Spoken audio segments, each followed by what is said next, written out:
Dalam talkshow Jaga Jarak, Jaga Pemilih yang digelar harian Fajar Jumat 16 Oktober 2020 di lantai 19 Geraha Pena, Guru Besar Fakultas Kedokteran Unhas, Profesor Dr. Idrus Paturusi menyatakan akan sulit melakukan pengawasan terhadap protokol kesehatan di Pilkada Makassar 2020.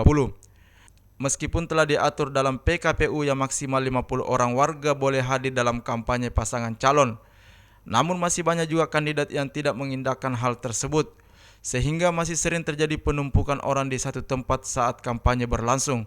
Jadi saya tidak berani mengatakan bahwa ini akan aman. Sehingga beberapa solusi tadi yang saya sampaikan. Yang pertama, kalau mau dilaksanakan, protokol kesehatan itu harus tegas. Salah satu barangkali visi misi daripada masing-masing kandidat itu kita minta untuk disampaikan, ya, mengenai bagaimana dia mengatasi COVID ini. Yang kedua, barangkali bisa pakai e-voting. Yang ketiga, apakah itu masih bisa dilakukan pemilihan lewat DPR atau bagaimana. At least itu solusi-solusi. Berdasarkan PKPU nomor 13 tahun 2020 tentang pelaksanaan protokol kesehatan dalam tahapan pilkada, Badan Pengawas Pemilu Kota Makassar menyatakan tegas akan melakukan pengawasan terhadap seluruh kandidat dan tim pemenangan.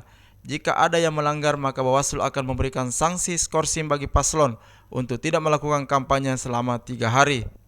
Kalau soal misalnya sampai dengan tahapan, pada dasarnya mudah-mudahan teman-teman paslon ini tetap seperti yang sekarang ini, mereka tunduk dan patuh terhadap protokol kesehatan.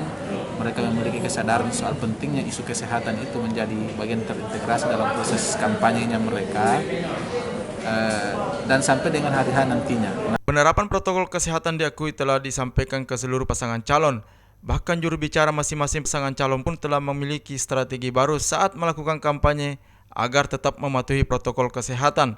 Salah satunya menghimbau tim pemenangan untuk membatasi jumlah peserta kampanye, menyiapkan masker gratis, hand sanitizer, serta melakukan penyemprotan disinfektan di lokasi sebelum melakukan sosialisasi. Ira Hairudin, Fajar TV, Fajar Radio melaporkan.